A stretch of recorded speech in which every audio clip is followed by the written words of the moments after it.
Hello friends, அனைவருக்கும் வணக்கம். நான் உங்களுடைய பிரியா. இன்றைக்கி நம்ம டைம் பாஸ் சேனலில் என்ன பார்க்க போகிறோன்னா, சுவையான சூடான காடை கிரேவி தாங்க. இது சப்பாத்திக்கு ரொம்ப டேஸ்ட்டாக இருக்கும்.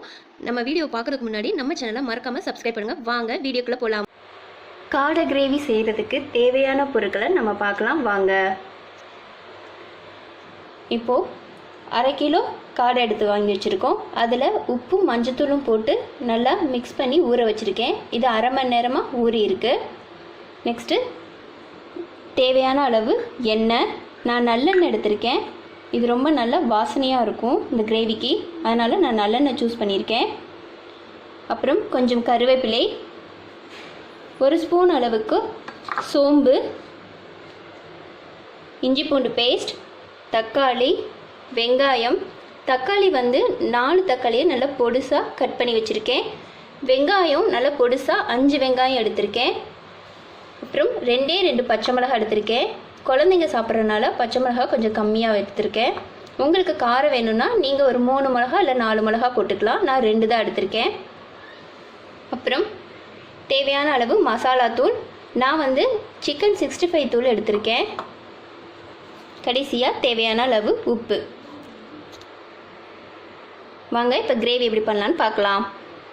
ஃபஸ்ட்டு ஸ்டவ்வை ஆன் பண்ணிவிட்டு அடுப்பில் பேன் வைப்போம்.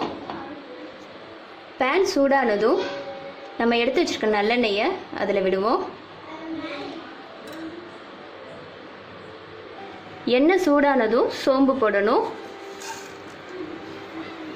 சோம்பு லேசாக பொரிஞ்சு வந்ததும் அது கூட கருவேப்பிலை போடணும்.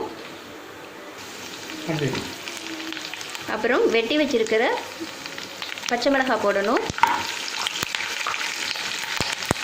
தெரிக்கும். நீங்கள் அடுப்பை கொஞ்சம் சிம்மில் வச்சுட்டு அதுக்கப்புறம் தாளிங்க. இப்போ இந்த ஸ்டேஜில் நம்ம பொடிசாக கட் பண்ணி வச்சுருக்கிற வெங்காயத்தை சேர்த்துருவோம். அது நல்லா பொன்னிறமாக வர வரைக்கும் நல்லா வதக்கிடுவோம்.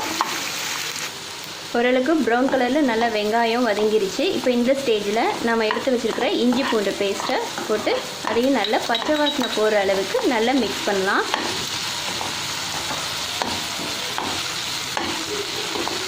நெக்ஸ்ட்டு நம்ம பொடியாக கட் பண்ணி வச்சுருக்கிறக்கூடிய தக்காளியை இதில் ஆட் பண்ணுவோம்.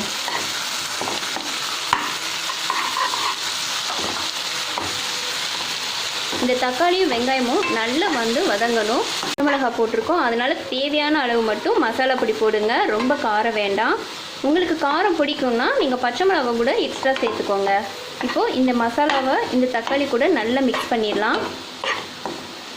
நல்லா மிக்ஸ் பண்ணதுக்கு பிறகு இந்த ஸ்டேஜில் நம்ம காடையை 1 by 1 போடுறோம். முழுசாக போட்டால் கொஞ்சம் வேக லேட் ஆகும். அதனால் நான் 2 பீஸாக கட் பண்ணி வச்சு இதில் மிக்ஸ் பண்ணுறேங்க.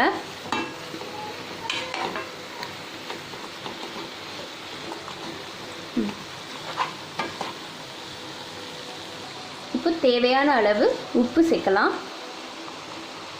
ஃபைனலாக இதை நல்லா மிக்ஸ் பண்ணதுக்கு பிறகு நம்ம கிரேவிக்கு தேவையான அளவு மட்டும் தண்ணி ஊற்றலாம்.